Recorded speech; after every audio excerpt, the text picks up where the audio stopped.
To see all of you. Okay, I'm going to start. Thank you everyone for coming along tonight.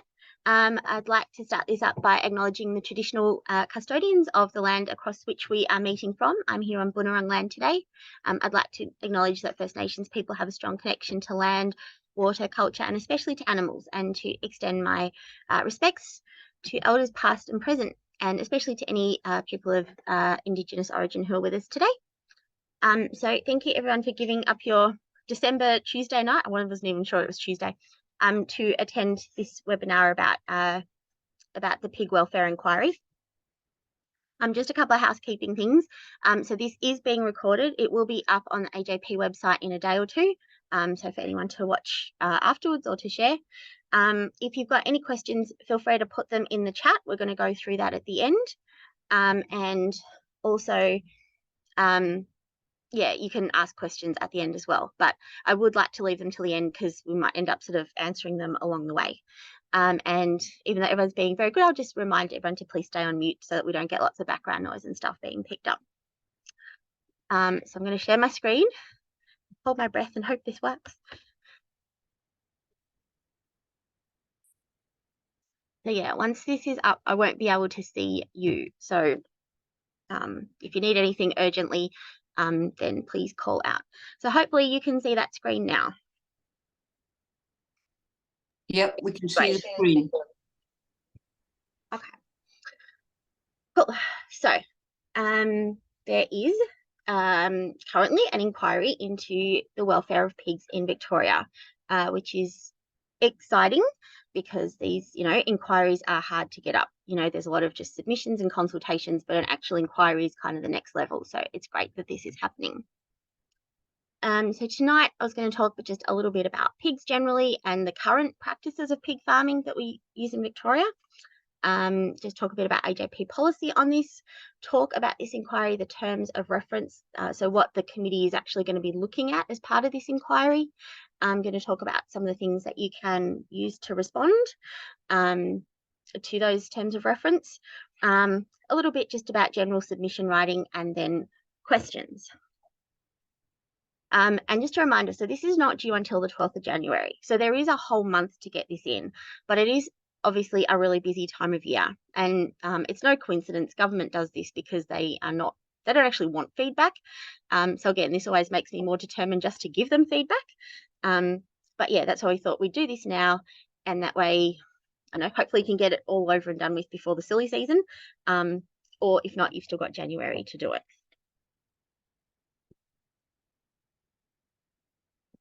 So I'm sure you're all here because you love pigs and care about them. So it's not going to be no surprise to think that, or to learn, if you don't already, that pig intelligence is often compared to that of small children and dogs. And I've seen stats that say, that they're about like a 3-year-old or 4-year-old child. And I would readily believe that.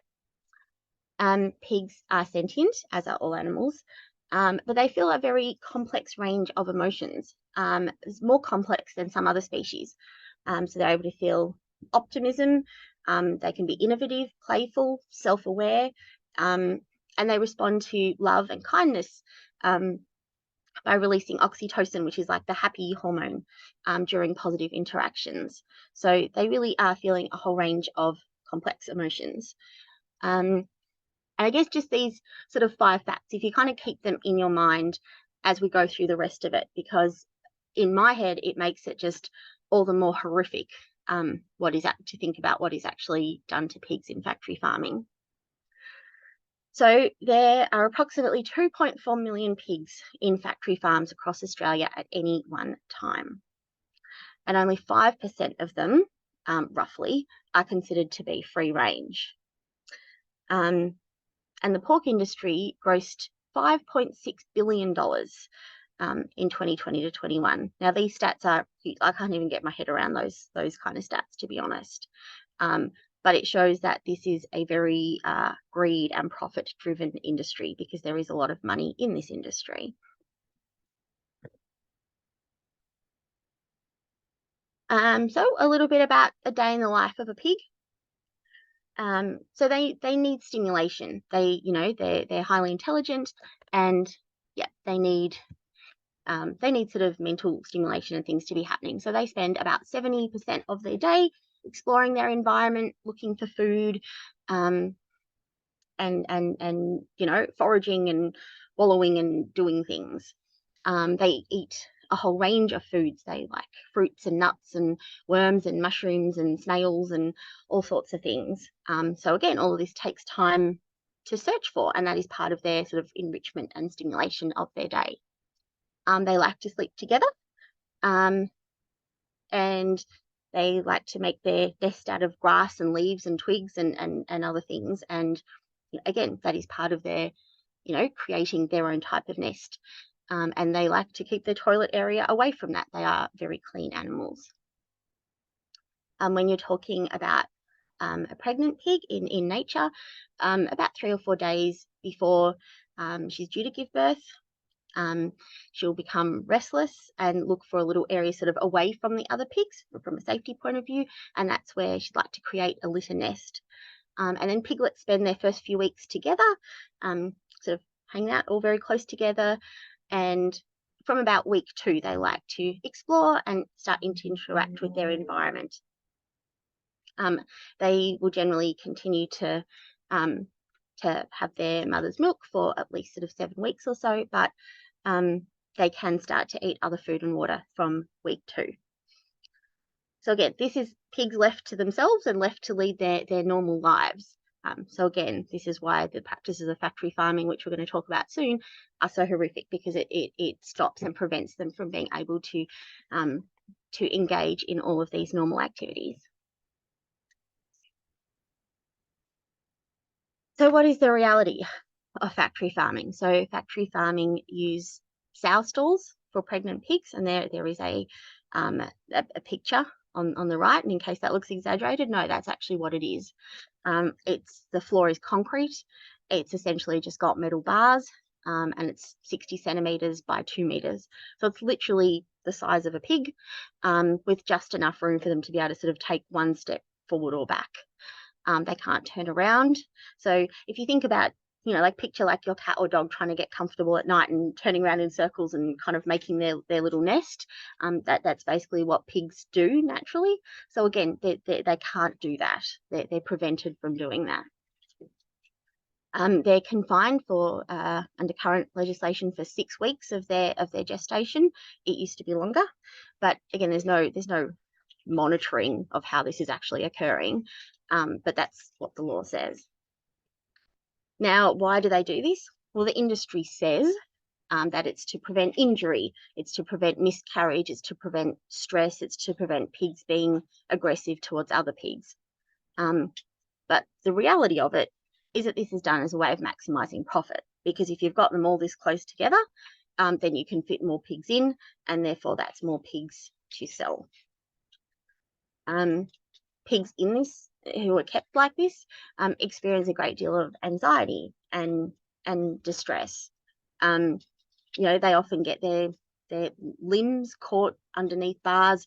Other pigs may end up stepping or squashing them, and they end up engaging in behaviours like chewing on the bars, or trying to, like this sort of normal, like rooting around in the ground type behaviour. They try to do that, but of course there's only concrete there. There's no sort of like leaf litter to do it in.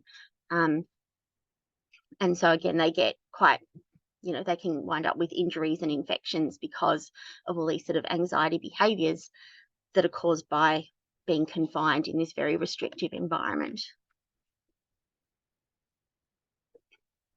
They also use farrowing crates. Now, if this looks very similar to what we just looked at before, it pretty much is.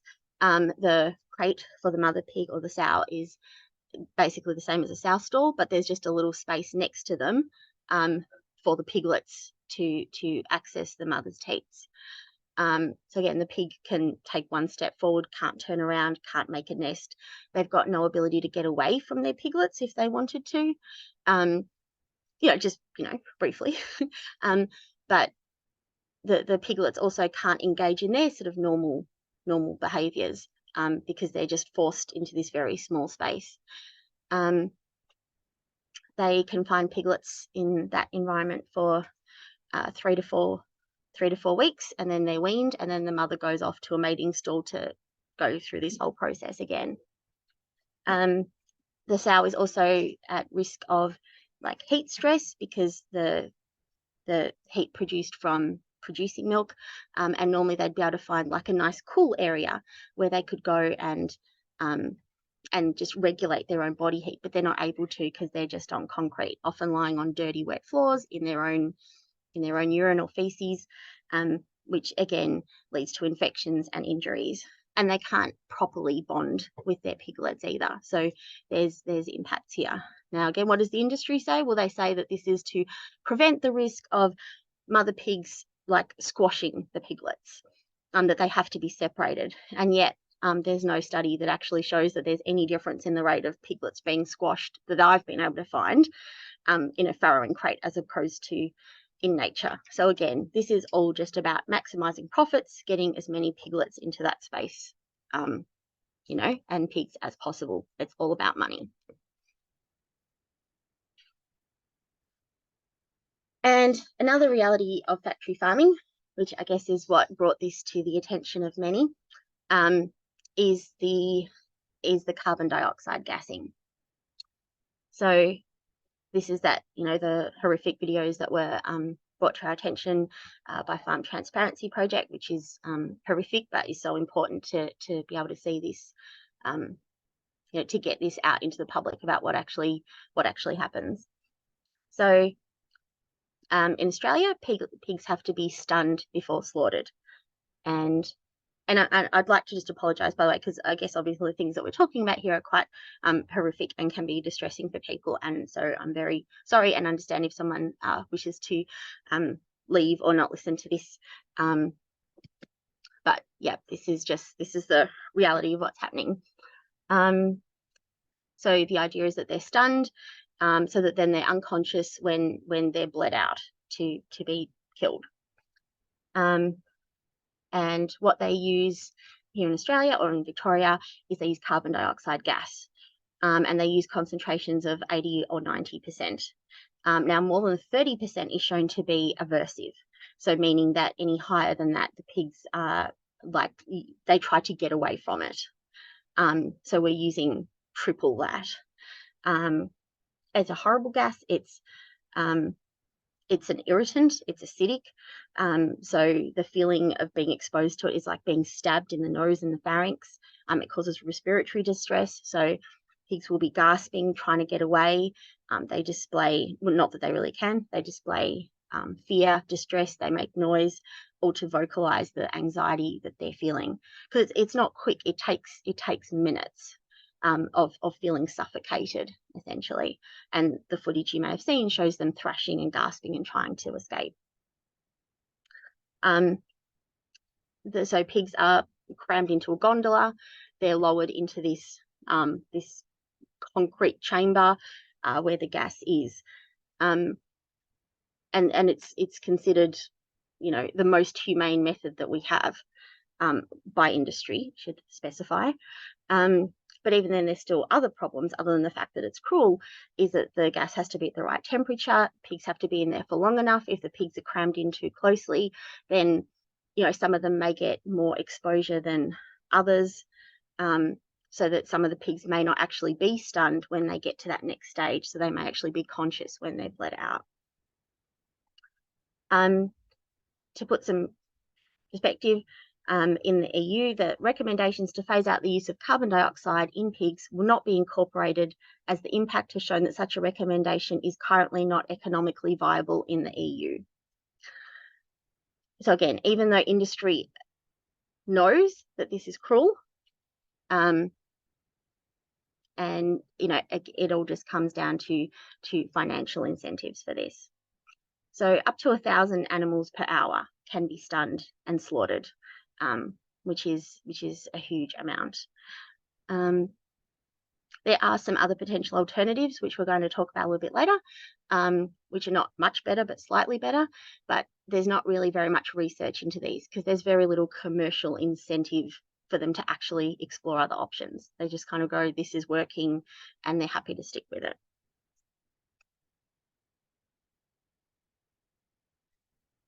So just to, I guess, the angle that we're taking throughout this, the AJP is opposed to any exploitation of animals. We want an absolute end to factory farming. That's the end goal. But we also recognise that this is probably not going to happen tomorrow. We wish it would, but it's unlikely. So the angle taken for this is talking about pig welfare and about taking measures or advocating for measures that will lead to them having less suffering in the meantime, whilst also recognising that none of these measures are humane and that really there is no way to make slaughtering pigs or keeping pigs in factory farms, there's no way to make that humane.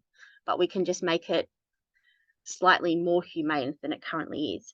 Now, if you're writing a submission or going through and doing this and you want to take the line of just going, no, absolutely, it just has to end, not interested in any welfare measures, that's perfectly fine. And that's just a personal choice how you're choosing to address it. Just explaining why, why we've sort of taken this angle, because I don't believe it'll happen tomorrow. So at least if we can ease the suffering of millions of animals in the meantime, that would help. Additionally, some of these things will make the industry less, some of these things will cost more, and that will change the price of eating pig meat, and that also may act as a disincentive for some people to do so. So it may help to lessen how many people buy this over a period of time as well. So there are some sort of indirect benefits to advocating for some of these measures also.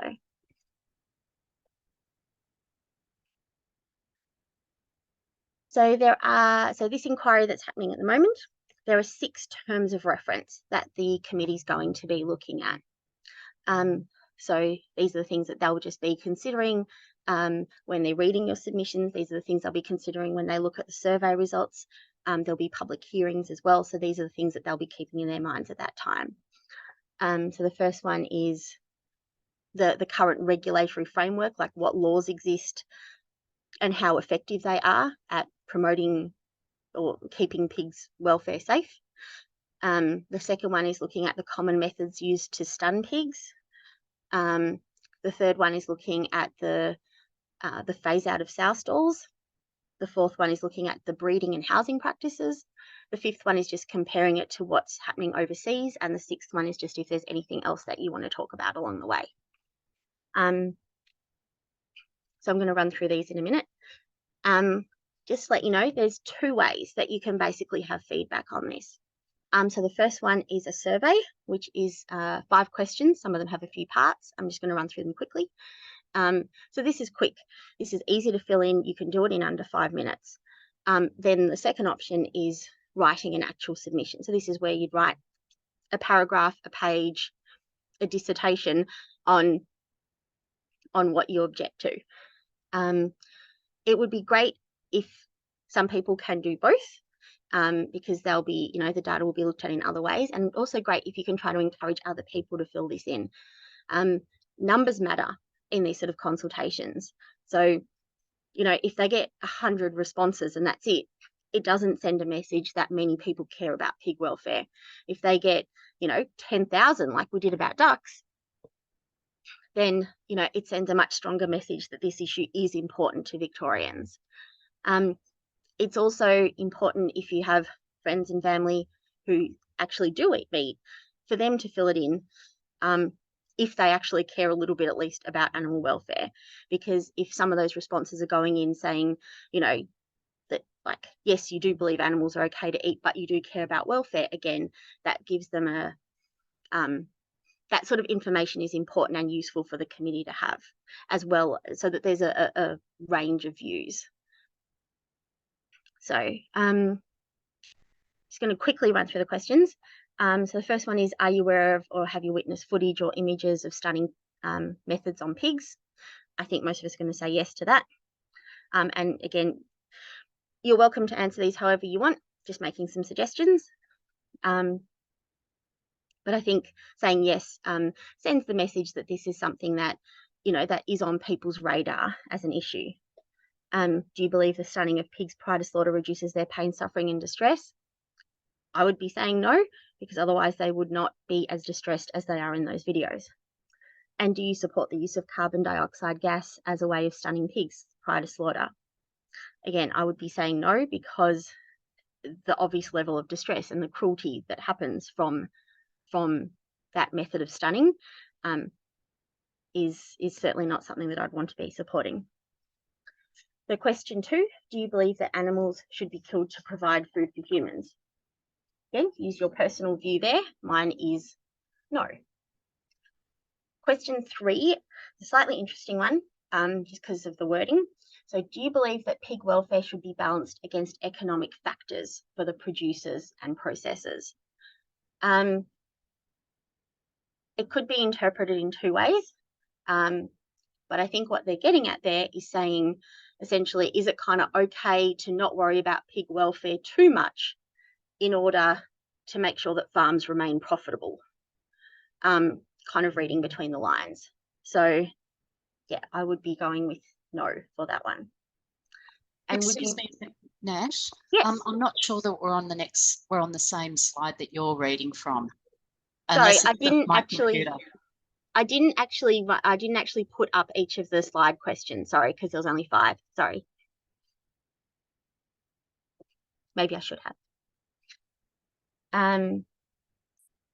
So question 4, would you be prepared to pay more for pork products if the industry advanced practices with better welfare outcomes? Again, that's one you have to answer.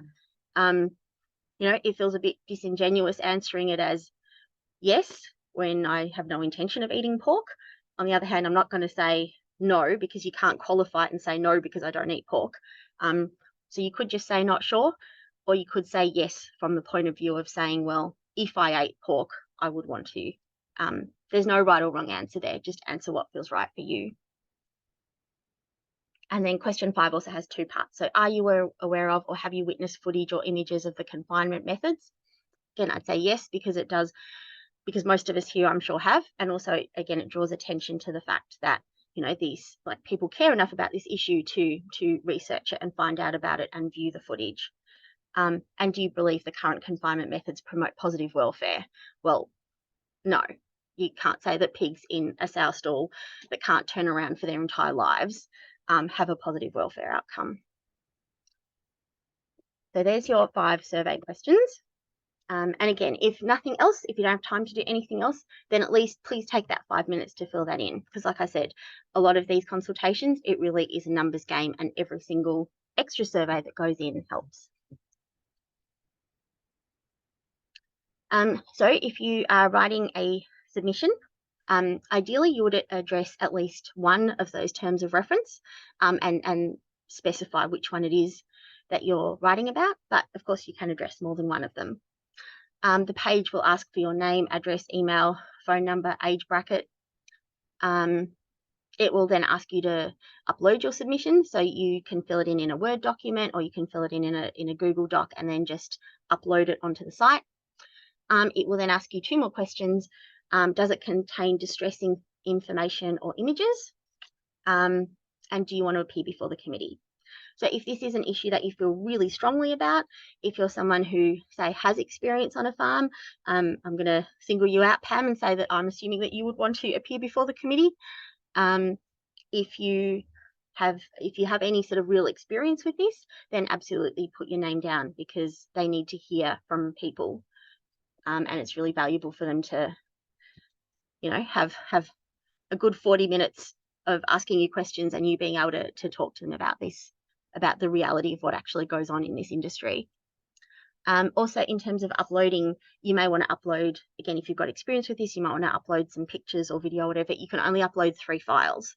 So like if you had multiple pictures that you wanted to include, you might want to put them in like the one document to make sure that it doesn't shut you out. So once you've done all that, you can submit and you have had your say for pigs. We're just going to run through each of those 6 terms of reference, just with some ideas of what you might want to talk about in them.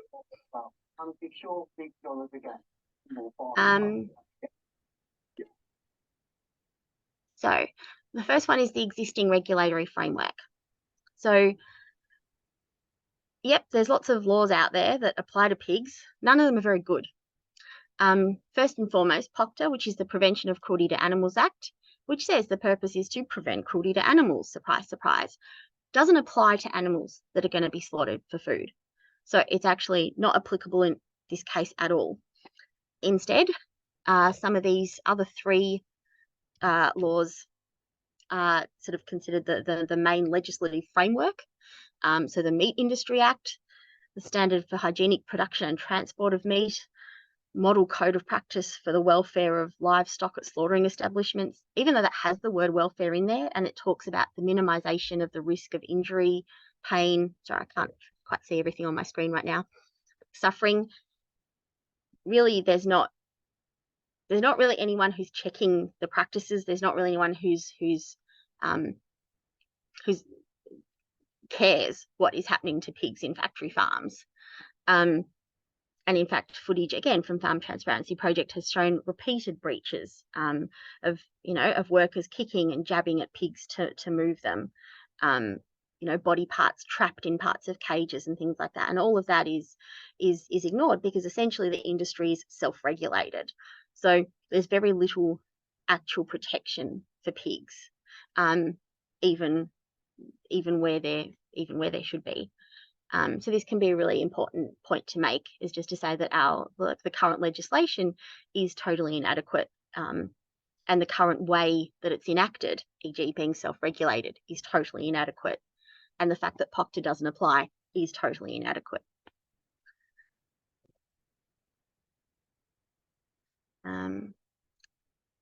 So the second one is talking about the methods which are currently used to stun pigs before slaughter.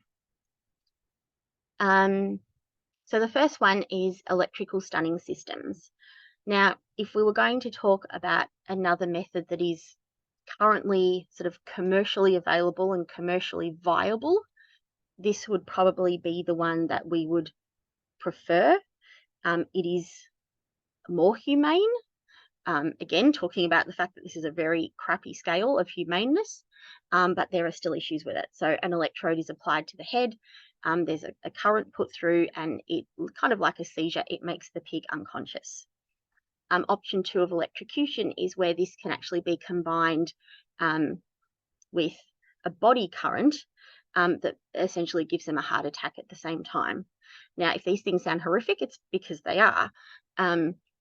But there is a great, if the electrodes are applied correctly, then there is a greater chance that the pig will stay stunned for a longer period of time and therefore actually be unconscious at that next stage of slaughter. In an ideal situation, if these were taking place, it has to be done one pig at a time with a vet monitoring the situation, and ensuring the correct placement and everything else. As you can imagine, if you're comparing a system of carbon dioxide gassing where you can get through 1,000 pigs in an hour, and then we're talking about recommending a system where you're going to need to do one pig at a time and monitor it, it's much less commercially viable. However, that's the sort of thing that we would be advocating for in terms of increasing the level of humaneness and decreasing the stress for pigs. That said, it is still distressing. You need to separate the pigs from their families, which they don't like.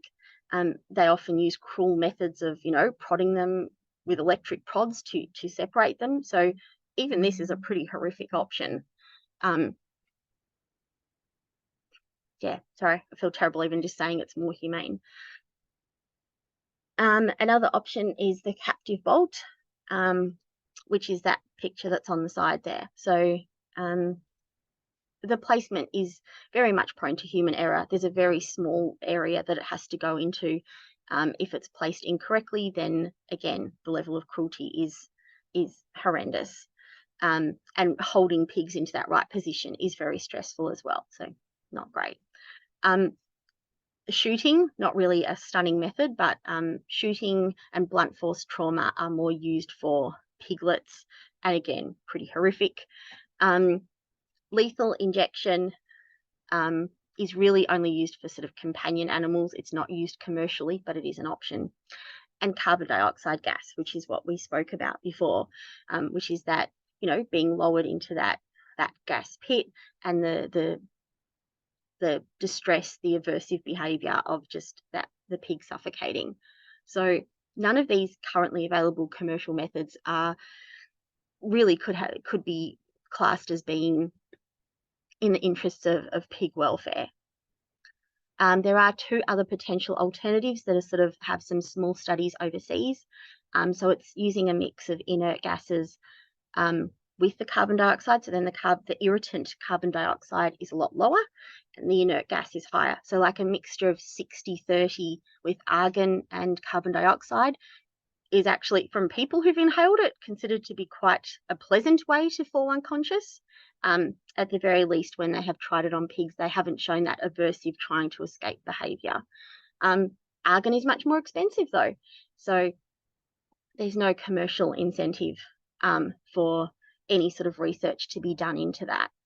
But it is something that you could mention here to say that, you know, there are other alternatives that you don't need to have a science degree or know all about it, but just mentioning that there are alternatives that could have research done into them. You know, it'd be worth discussing that if you want to talk about this section, because the current methods are, as I said, pretty horrific.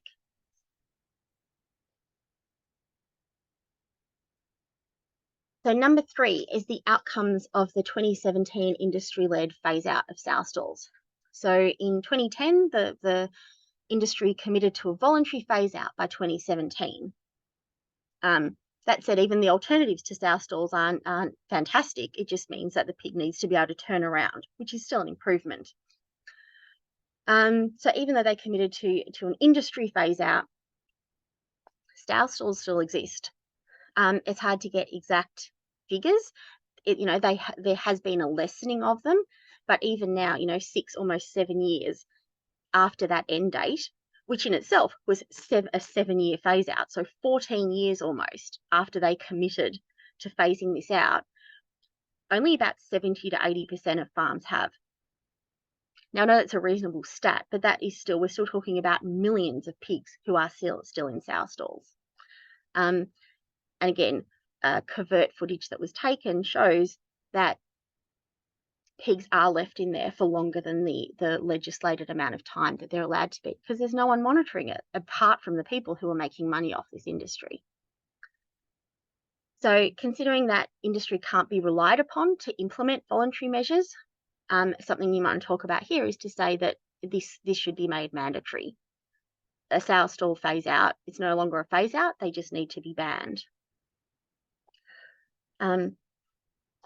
Again, it's just another example of the fact that profit is certainly trumping welfare here.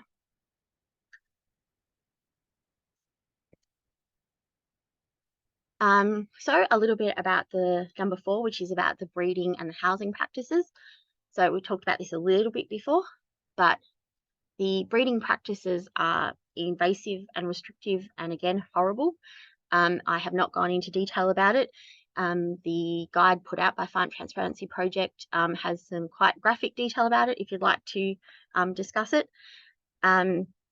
Needless to say, it involves practices that if it was not in farming would be considered bestiality, but because it's part of farming, it's okay.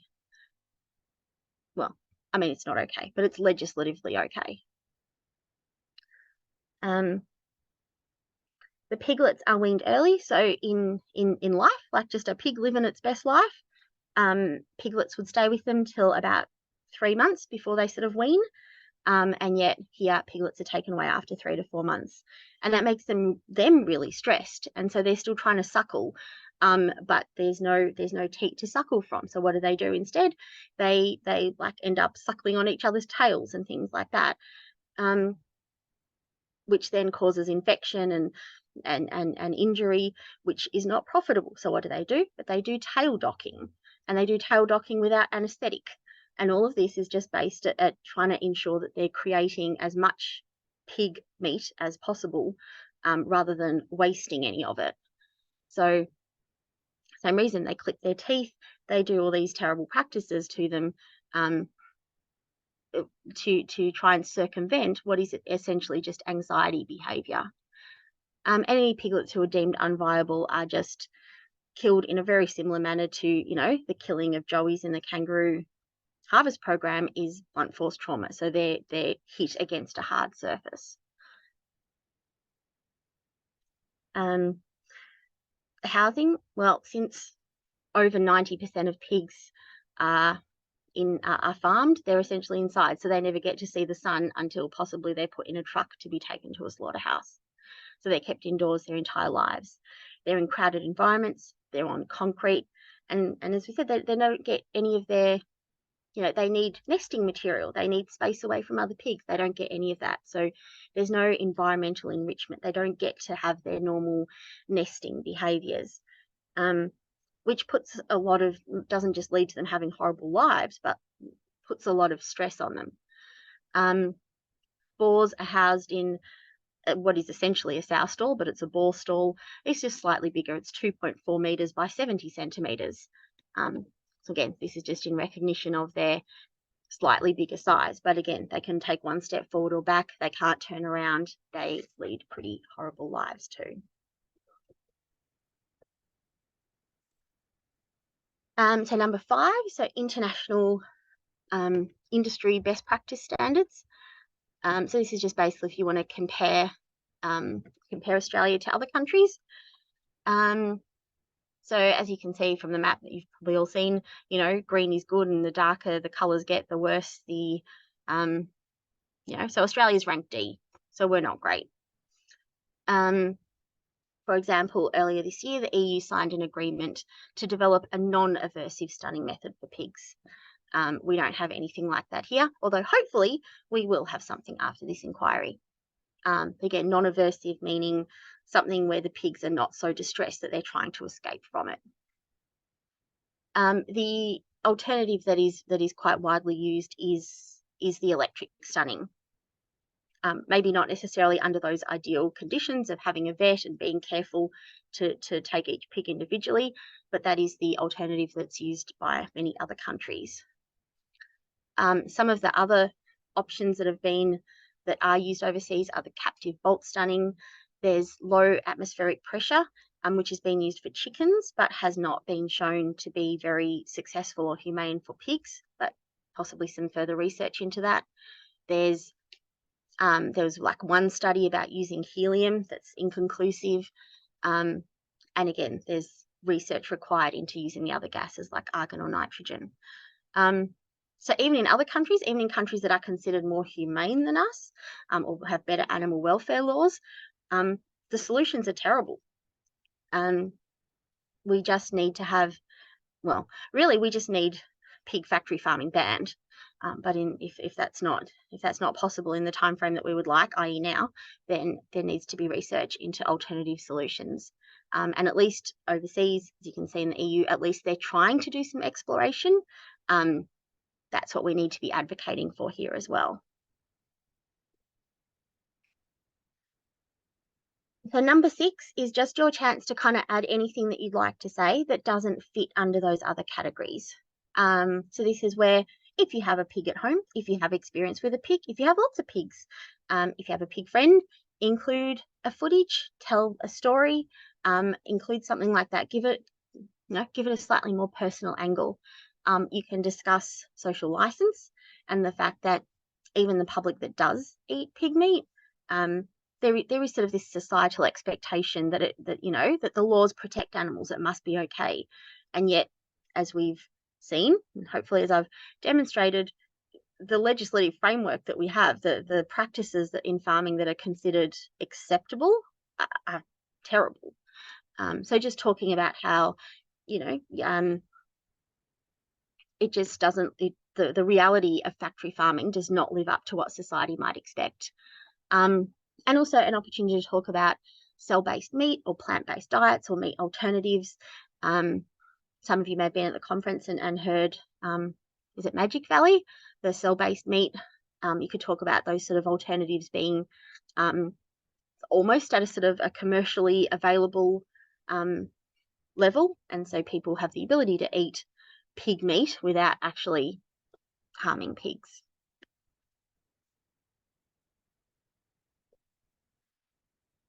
So that's the end of discussing that. just a little bit about general submission writing. And yes, I put a very sad photo there just to remind everyone of why we're doing this. Again, you might choose just to do the survey, but if you have just a little bit of extra time, like even writing a paragraph, just to talk about one of these things can just, be a little bit more powerful. So first of all, just identify yourself, just why, just a sentence to say, what's your interest in this? What's prompting you to write this? So is it just because you care about pigs? Is it because you grew up with pigs? Is it because you know one? Just, just something to kind of set the scene. Identify which of the terms of reference you're going to talk about. So that just makes it much easier for them to sort of compartmentalize your comments. So, you can just say, I'm going to discuss term of reference 1 and 3, and, copy and paste them in there, and then just write a few sentences underneath about them. If you can, describe why it's important, like why is this issue important to you? And why is it important to the broader community? Like not just you as an individual, but what's important about it. And I guess that's where it comes back to that point about, that the reality of factory farming does not match what people's expectations are of animal welfare in a factory farm. Offer some solutions. So it's easy to get caught up in just sort of saying this is all terrible, because it is. But if you can offer a solution, even if the solution is just saying that more research is needed, it just, again, puts a different spin on it. You're not just kind of complaining about it. You're actually saying, that solutions could be found. Again, if you want to just go down the route of saying, absolutely, we need to get rid of factory farming altogether, or we need to get rid of eating pigs altogether, that's perfectly fine too. But just offer that there's a solution. You might have things that you've written before that you can reuse. Great. It's probably going to a different audience this time, so they're not going to realize, even if they did, it's unlikely that they'll remember something you wrote about pigs in 2017. So reuse whatever you can. It's all about making the most of your time. Can make sure that you've, that it has a beginning, middle, and an end. So, add a sentence at the end just to reiterate your point again, just to really drive it home, and then just end politely with a thank you for the opportunity to make a submission to this consultation. It doesn't hurt to have manners, especially like if you think back to the Ducks inquiry and you think of how rude and terrible some of those were. It really sets you apart if yours is just clear, well written, if you can spell, and polite. And again, using ChatGPT or other forms of AI, which are just becoming more and more common these days. Nothing wrong with it. Go ahead and use it if you want.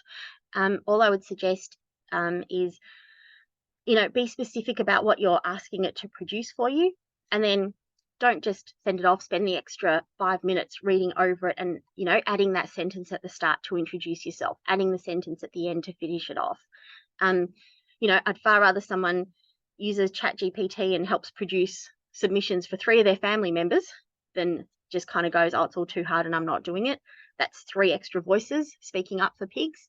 But just be aware that sometimes they can all start to sound the same. So just add, just spending that extra few minutes of just personalizing it will make it be more effective. So that's the end of the things that I had to speak about tonight. I haven't even gone over time. I am happy to take any questions if there's anything in the chat, or actually I might just stop sharing my screen and then I'm happy to have people put their hands up when I figure out how to do it. Okay. Anything? Yeah, Nat, I have a question. Sure. So we'll get a copy of this? I can get it emailed out to everyone that's here. Otherwise, it will be up on the AJP website. Also, Yep. We've produced a written guide to help, and that should be up on the website. If it's not already up, then it should be up by tomorrow. Okay, thank you. Hi, Nat. Hi. Yeah, hi. Just wanted the question 1. Well, those questions I wanted, I forgot what, some of it, I'm not sure whether tick yes or no.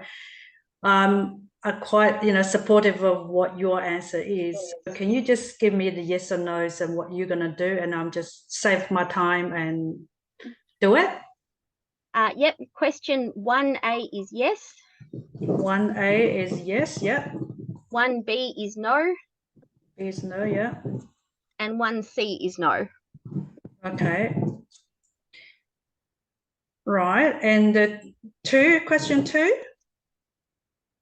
Question 2 is no. Okay, and 3? 3 is no. Okay. 4 is not sure, isn't it? I Yep. wasn't, yeah. And 5 is a yes, yeah?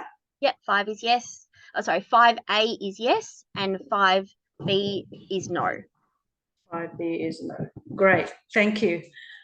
Because I don't want to start, wasting a lot of time just toss and turn and yeah, and give the wrong answers. So yeah, that's really actually distressing when I've never really paid much attention to it, but I grew up with pigs, in the village side, and they are just beautiful animals. I can't imagine. Yeah, I don't eat meat. That's the thing, that's why, yeah. I found all animals deserve to live in a good way. I think you'll get a lot of nods to that, May. Yeah, I think, there's some nations, people eat a lot of pork, like Asian country eat a lot of pork, especially the Chinese and Japanese, and people in general, I've noticed they don't realize how much the pigs suffer. So they think that's just daily life. They never think about it. Maybe I think the education in those communities and do some sort of education on that, how they treat the pigs. Maybe that will help people to realize. Maybe people start not eating the meat or less, or start aware of the situation. Yeah, I think you're right. It's like,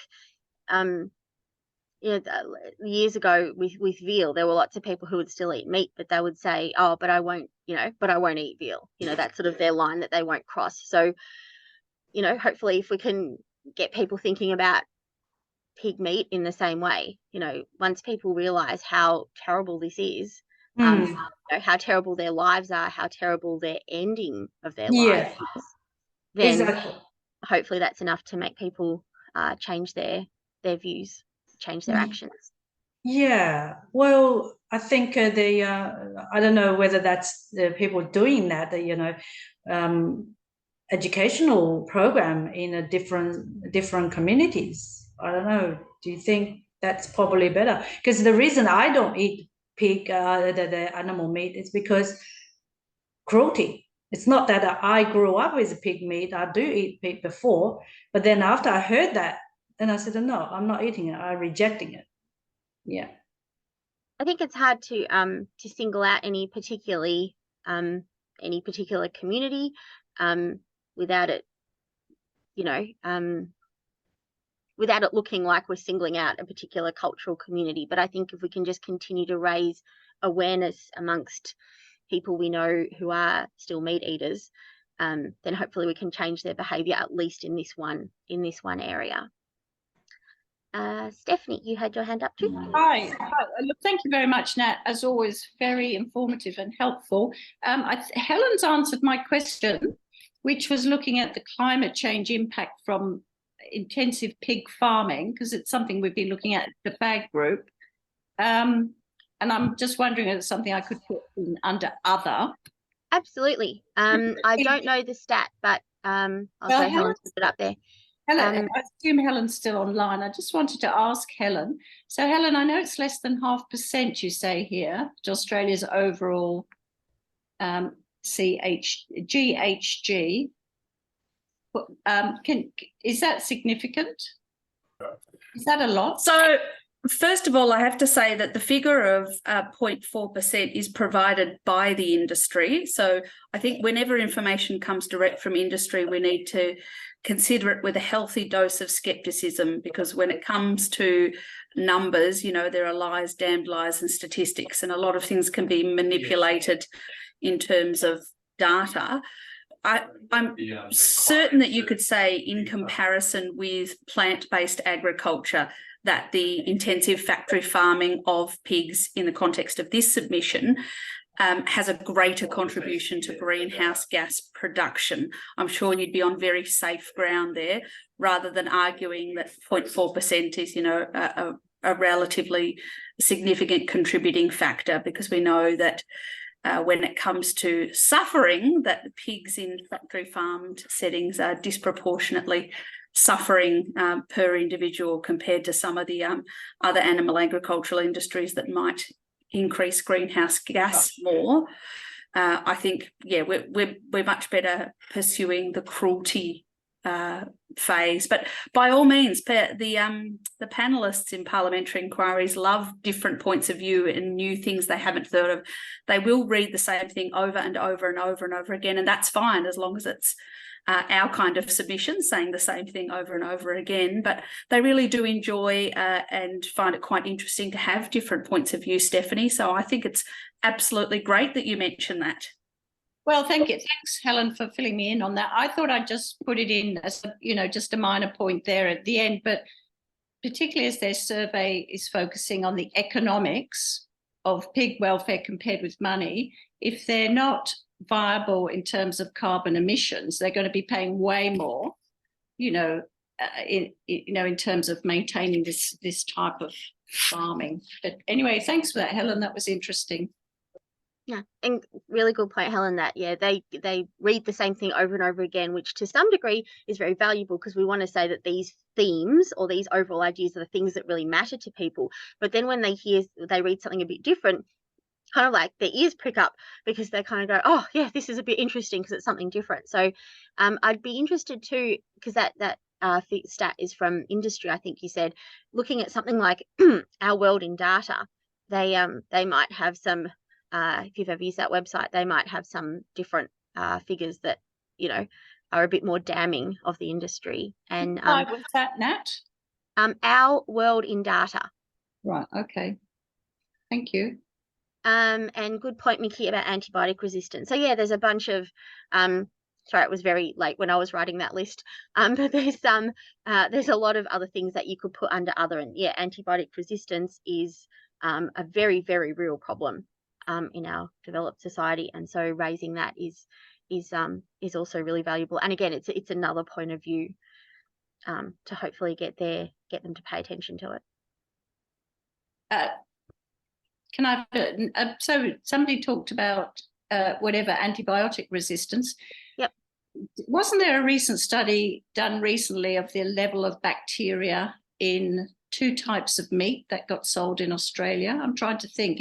Wasn't it a Deakin study looking at bacteria in meat?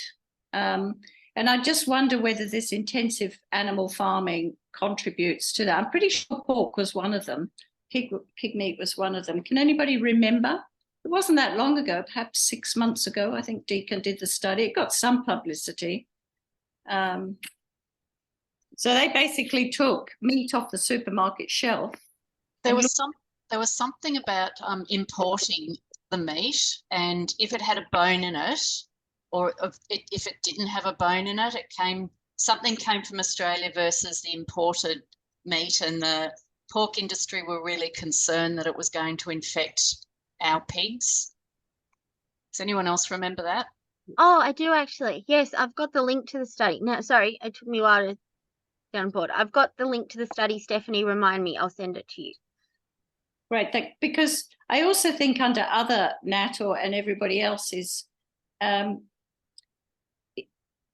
if this can also affect humans, i.e. how animals are farmed, I think all politicians, feel a bit more obliged to act, with the zoonosis and bacteria and, those sorts of things.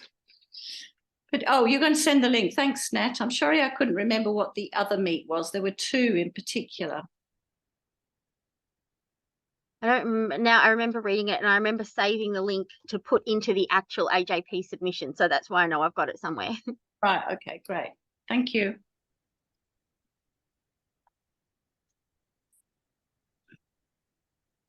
Any other questions?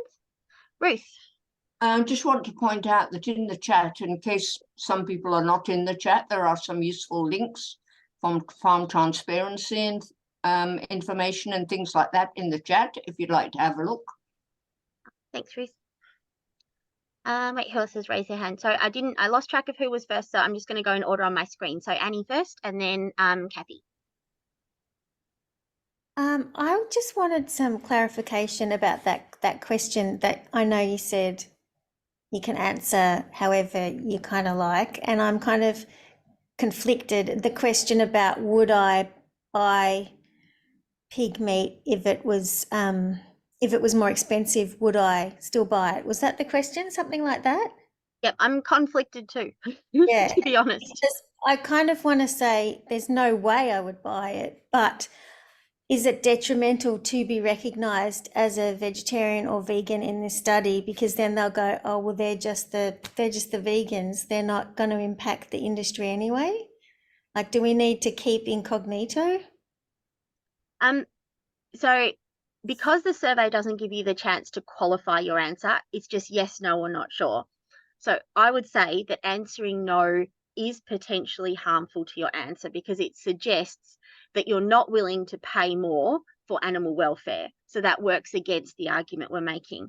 So I would say we don't want to say no, but I would say if you say yes, yes or not sure are both okay, but I would say no sends the wrong message. Yeah, okay, thanks. Yeah.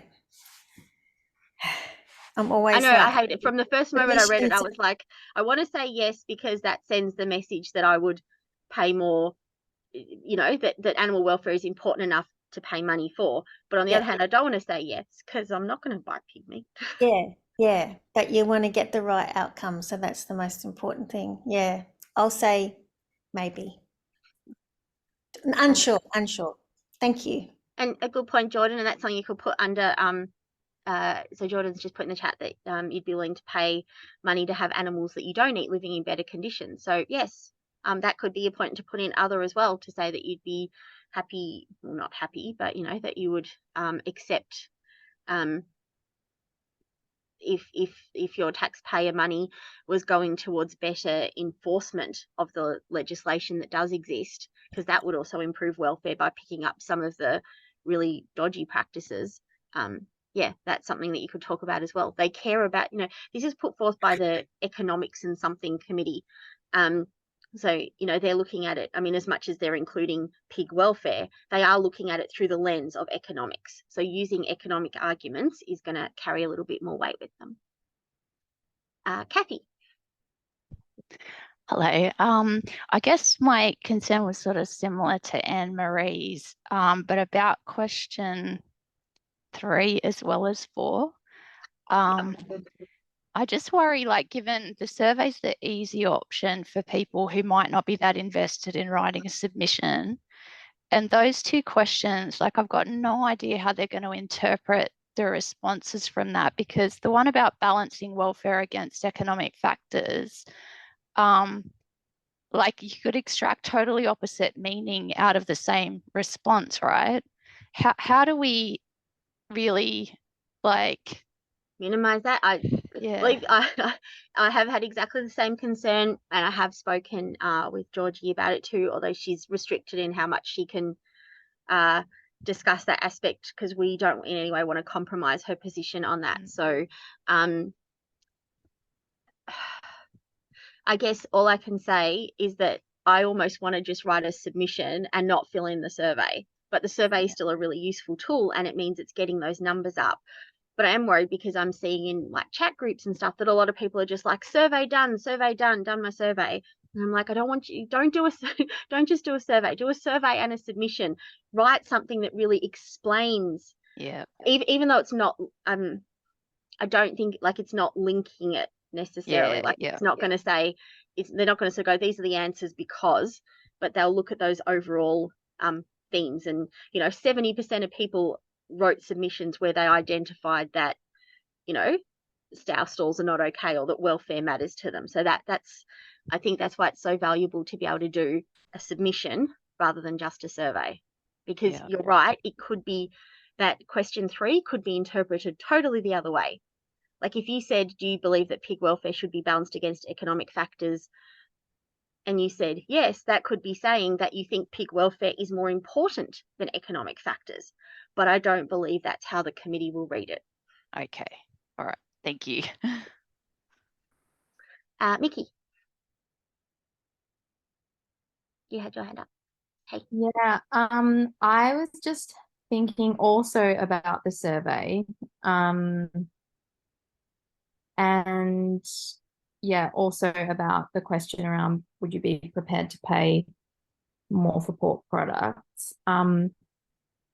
Yeah, I think that saying no is really working against what we're trying to do. I think this survey has been kind of reverse engineered to produce some sort of particular outputs. But I just think about how this stuff will be presented. So if the survey shows that people aren't prepared to pay more for pork products in return for better welfare outcomes, then, you know, that's kind of game over. So we sort of have to say yes. I think strategically saying yes is probably a bit more strategically beneficial, but I know it doesn't sit right for a lot of people. So I think in that case, saying not sure is at least sending a kind of a neutral message. But yeah, I think saying no, absolutely, just, you know, this thing is dead. You know, this inquiry is dead. There's no incentive for them to try to improve welfare measures, if which they know are going to cost more. And actually, Ruth made a point. It's not, yes, it costs more, but at the end of the day, you're talking about an industry that makes billions. They could just lessen their profitability margin a little bit. They don't, of course, they'll pass on any costs to consumers, but they could improve welfare, take a bit less profit, and you know, and the industry would still be, sorry, I hate even saying this, but the industry would still be profitable. And we've seen consumers make that choice with eggs, for example. Yeah. So yeah. Yeah, I think the no is damaging. Yes is strategically better, but it has to be what sits okay, because you're saying that what you're saying here is true. So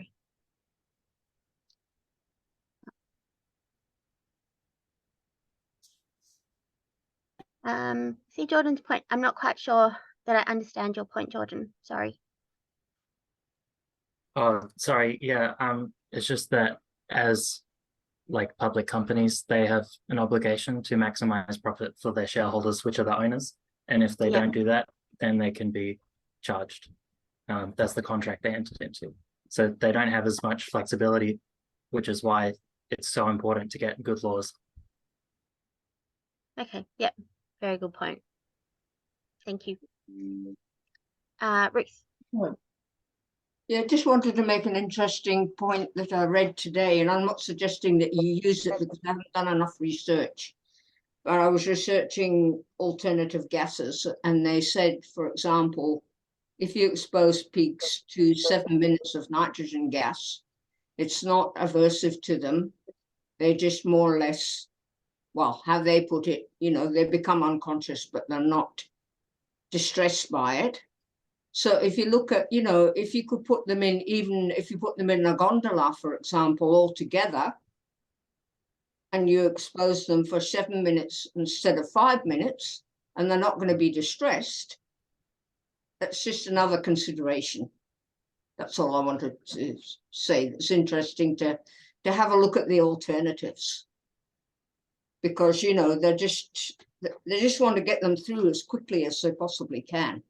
And putting pigs in, you know, doing electrical stunning with them individually is supposedly got quite a lot of problems as well, because you're separating the pigs from their family and they get very distressed.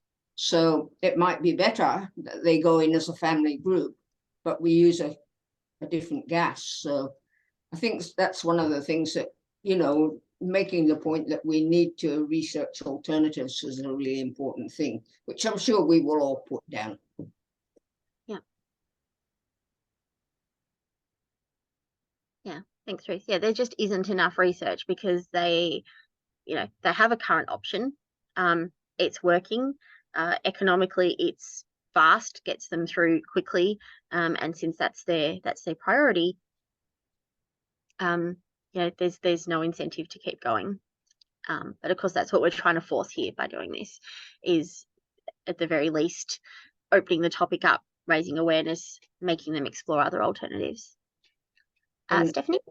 Nitrogen is cheap as well, because it's nitrogen in the air, so it's a lot cheaper than using argon gas.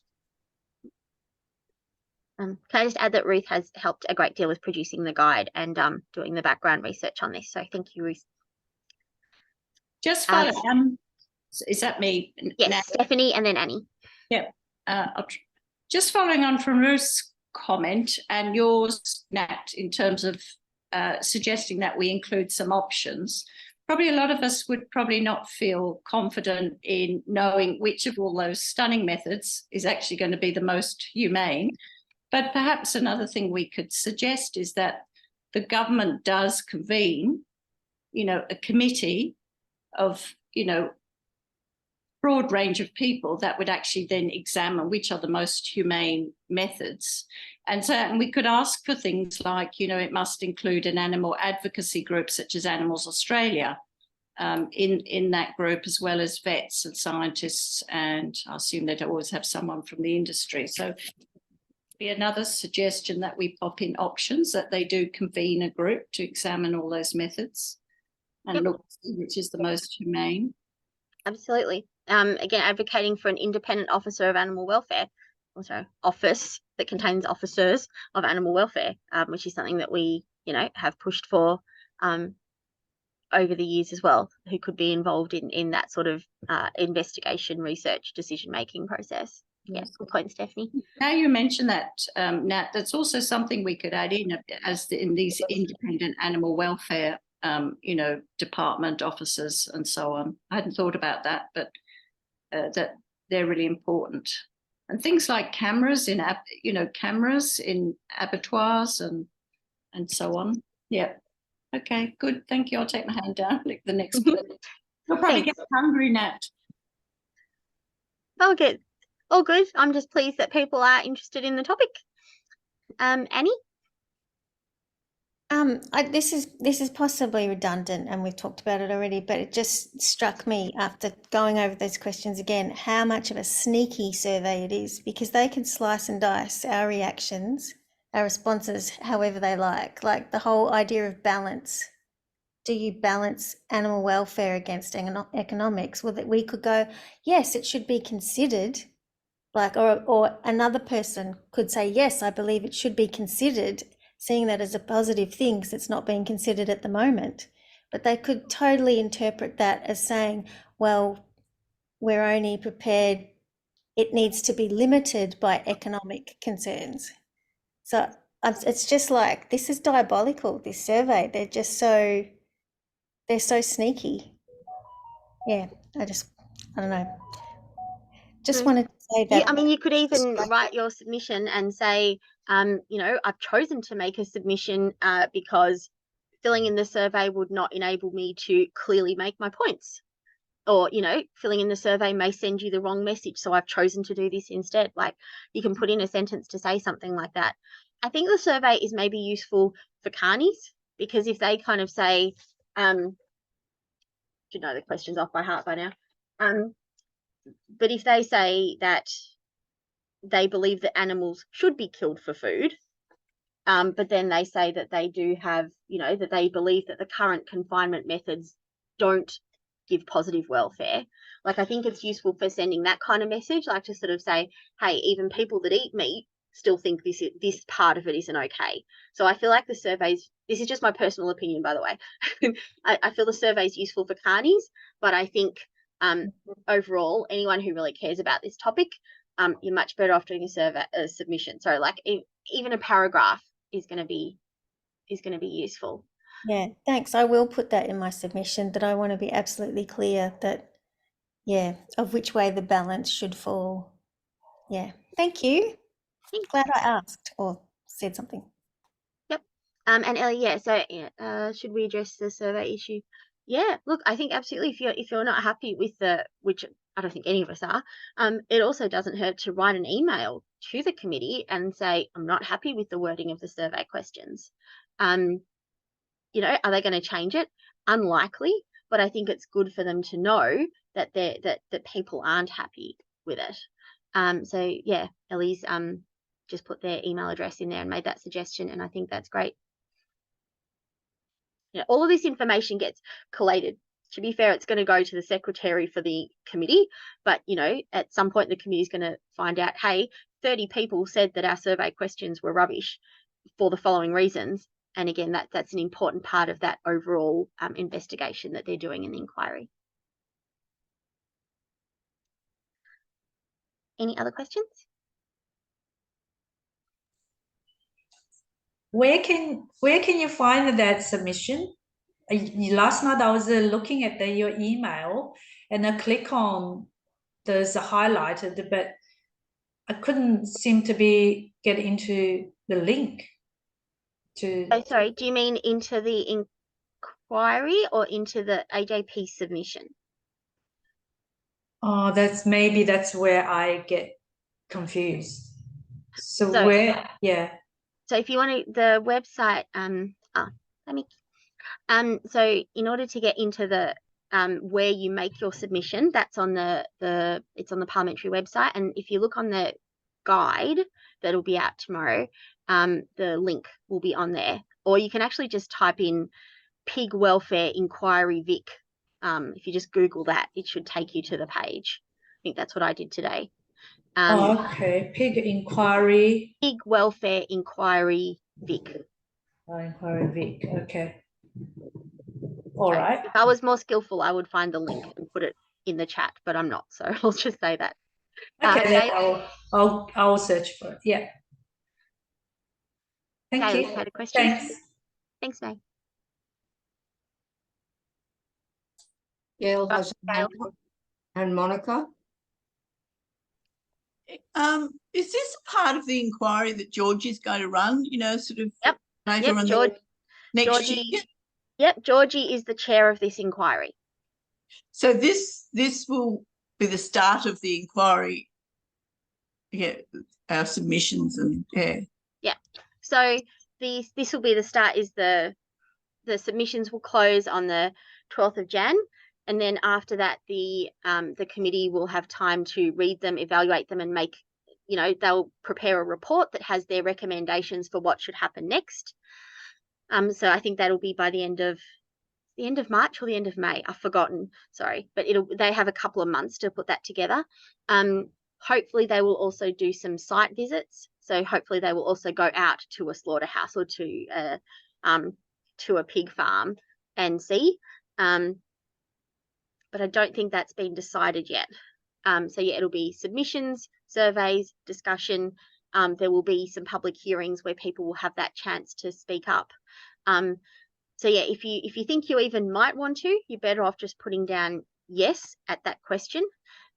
If you know, because you kind of can't put up your hand and say you want to afterwards. But if you were given the chance to speak and you didn't want to, you could refuse it. And not everybody who puts up their hand will get asked either. So, you know, if you've got, you know, someone like Animals Australia, I'm sure will get asked. You know, Pam Edgars will get asked. But, you know, if 100 people just put up their hands and want to say, I like pigs, you know, possibly one of them will get asked and 99 won't, or possibly none of them will, you know, just that will be all part of the process. Then there'll be the recommendations made by the committee, and then they've got 6 months to decide which ones to implement. And thanks to the people who've put the links in the chat. Appreciate it for anyone who wants to look them up there. Did Monica have a question, or did I misunderstand that? Really? Maybe not. Maybe Monica's gone.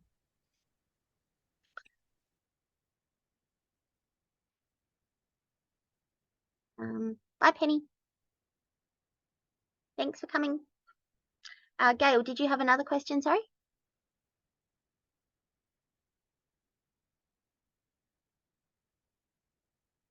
You're on mute though. Sorry, Gail, I muted you when you stood up. Oh, because the dog. So ideally, pig farming would be for them to be free range, sort of in, or maybe still in housing, I suppose, but get away with all the crates and stalls and everything, sort of. Yeah, so if we were talking about what like better Yeah. pig farming looks like, is that the pigs would be housed in groups, where they have, you know, where they can move around, where they're given time outside, where they're given nesting material and everything when they're inside, so they have access to shade and shelter plus being outside, you know, so that they can sort of forage for food, so that they can spend time with other pigs and they can choose which ones, so that the piglets can move around and spend time with other piglets. That would be, yeah, better farming. And we could we say in our submission too, we'd like to see labelling of like free range hens, and because there's not really, I suppose there's organic, you know, raised pigs, you know, I don't know, but that would be good, wouldn't it? To is the ideal sort of scenario. So, yeah, better labelling, because even sow stall free, and there are companies that say, you know, that promote that. I think one of the Coles ones or something does, but remember that just might mean that they're in a slightly bigger pen. Like they might just be in a pen where they can turn around in a circle. That still doesn't suddenly mean that they're living this fantastic pig life before they get slaughtered. It just might mean that they can turn in a circle on concrete. So yeah. Better labeling, so that people who are buying these products understand the reality of what they're actually buying, what their money is contributing to, like what cruelty they are enabling with their purchase. I mean, obviously the companies don't want that, but yeah, again, that's a great thing to put in other, is that the labeling doesn't give a good understanding of what it means. Need to use Ellie's labeling. Ellie can design the labeling for them. I used to remember living in England in my 20s, pigs where the mother pig and her little piglets would have their own little shed, you know, like a big kennel thing with a little fence around it. It was all looked very cute, and that's where they'd live. So it's in my lifetime, you know, we did have farming that was humane, or more humane than we have now. I remember that too, Stephanie. Dates us, doesn't it, Ruth? But and insemination would be with the boar, you know. Yeah, it was no artificial insemination and so on. But yes, and so, you know, there'd be a whole lot of people now that have never known what a more humane style of farming looked like. Jordan's made the note that, yeah, the Coles sow stall free still allows them to be in crates for 24 or 48 hours. I think I remember reading that it was actually up to 5 days. I might be wrong there. Sorry, I've read a lot of stats over the last few days, but yeah, it doesn't actually mean that they're 100% sow stall free. It just means that they're not confined in there for a long period, but they're still used sort of strategically. So it's still a lie.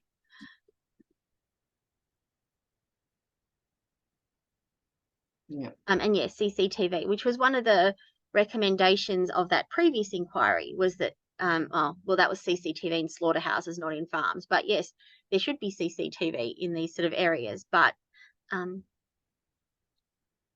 know, again, someone has to actually watch the footage, and then someone has to actually act upon it. Yeah. Thanks, May. Thanks, Michelle. And did you see that Animals Australia have taken Prime Safe to court? Did people read about that? Yeah, so you might know I did see it, Ruth, but you might know the details better than me. Oh, sorry, I didn't. Yeah, sorry. Yes, I did, and that's great. Yeah. I think they're basically saying that there are still animal welfare laws that these places are supposed to comply with, and that the obvious levels of distress shown by pigs in these farming practices show that even those levels are not being complied with. Yeah, good. That's yeah, so they've taken them to court for that. Great. Very good. Nat, we should know, shouldn't we? Thank you very much. Oh, sorry. They've taken Benalla slaughterhouse to court, and I think Prime Safe. Yeah. The main, yeah. It's against. So yeah, I mean, one thing about that is, I mean, hopefully they're successful, but even if they're not, again, it's bringing it to people's attention. You know, people, carny type people might start going, okay, what's, you know, why are they being taken to court? And suddenly they're, you know, they're learning more information about this meat industry. And the thing with this type of information is once you actually know, you can't unknow it. So even just the attention that's brought to the issue by these sort of actions is really valuable in trying to create change. Like any campaigns, all these little bits that just chip away at it from different angles, trying to create this change. And I just want to add to, if anyone's got, like, if you have any questions along the way when you're writing this, please feel free to email me. I think everyone here has my email or number or something. I will put my email in the chat anyway. But feel free to contact me. And even if it's just a really small question, I mean, you would not believe the number of small questions I've spent the last 3 days answering about cats and kangaroos, and it's fine. Like, I'm really super happy to do it. If that means that we get another submission in or another 3 submissions in, I'm very, very happy to answer questions. So, like, don't feel like it's a silly question, because I'm positive it's not, and 43 other people have probably already asked me. Nat? Yes. Not a question, but I will try, and I emphasize try because I don't know if I can, to do a submission writing workshop for the Peninsula crew. It will probably be pretty close to the due date though, but better than nothing. You know, I actually think that doing these sort of sessions is usually, like, doing it now, it's a month away and it feels like ages. And I only chose to do it because I thought so many people will be away and stuff. And I thought, you know, there was a lot of interest in it now.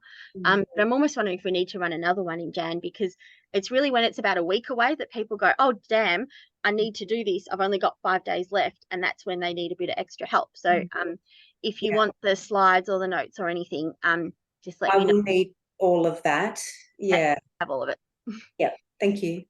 Right. Stephanie, you had your hand up. Now that's been mentioned, Nat, you may have mentioned it, but I'm not sure. On Sunday the 17th, which is this coming weekend, the Farm Transparency Group are running their session on this, but the way they're running it, from when I looked at the Facebook site, Nat, is basically you drop in with your submission and people there will help you with writing it or whatever. It's just a way of doing it together. So I gather it's not like you've offered, which is a presentation. It's more, you know, one-on-one, which is fantastic. And that's what. So that's Sunday from 11 till 2 in St Kilda there on Queen's Road, if anybody's in the city. Yeah, I shared the link for that earlier in the chat. Oh, sorry, yes. Initially I didn't realise it was a help with submission. I thought it was a presentation like Nat's. Yeah, I'll share it again. And Jordan says that he'll be running some in January as well. So I think, you know, there'll be a lot of help out there on this topic, because, you know, it's kind of like it's a big one. We need the numbers. We don't want to just get, you know, 100 people. We want to get a couple of thousand people saying what you do to pigs is not okay. That's the kind of voice that we need to be powerful here. Yeah. Very good. Where is your session, Jordan? So the event isn't up yet. We're planning on doing it mostly in the week before the submissions close, because people work better when the deadline is right in front of them. Yep. And we didn't have time to prepare one for earlier. But I've just linked the group and we'll be posting the event in the group. So we're going to do some online and in person. And I rang the commission or the committee, and they said non-Victorians can submit. So I'm going to be running some in Perth and trying to find some people to run them in other states as well. Excellent. I'm Yeah, going to ask, I'm going to ask all my Facebook friends who are all over the world. You know, it's unusual that we've got an inquiry that you don't have to be living in that state. So I think it's a great opportunity. Get all your Facebook friends to at least complete that survey. Yeah, thanks for mentioning that point too. Yeah, so 100% being confirmed that it can be people from interstate and it can be people from overseas. There's no need to prove, you know, being on the electoral roll or any of those sorts of things. Yeah. It's acceptable for this. So that's yeah, the more voices, the better here. And just wanted to mention too that some other sites, if anyone's looking for more information on this, I mean, you can find lots out there, but I mean, I found using the Farm Transparency website, Animals Australia, RSPCA, 4Paws, Compassion in World Farming, all of them had, you know, they're big organisations that had very useful, easy to read, accurate information. And even using government websites, if you just want to talk about how stupid something is, have a look on there because you'll find lots of stupidity and cruelty. But yeah, just some other things you might want to refer to as well.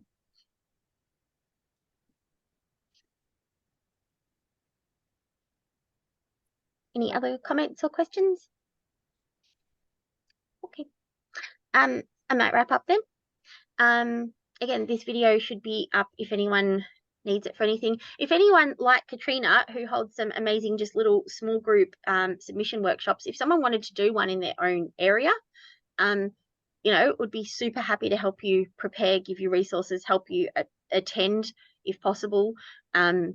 So, you know, if you wanted to get 3 friends together and say, you know, I want you all to write a submission and I'm going to help you and you want me to be on Zoom to answer questions, again, we can do that kind of thing. I'm really happy to spend the time to get, you know, you don't need a submission workshop of 100 people.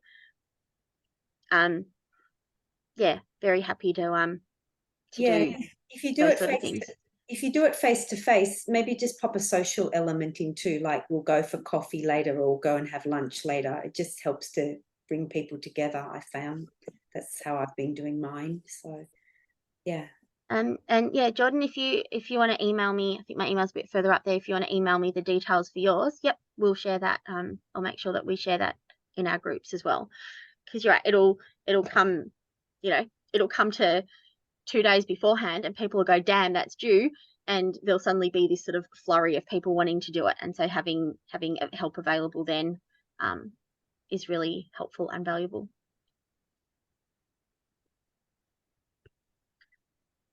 Great. So thanks everyone. Please do your submissions. Please make everyone you know do a submission. Thank you for all of your time tonight and your interest in sticking around for an extra half hour. Sorry that we went way over time, but I really do appreciate. I think we learn a lot. I always learn a lot from the questions as well. So thank you very much, everyone.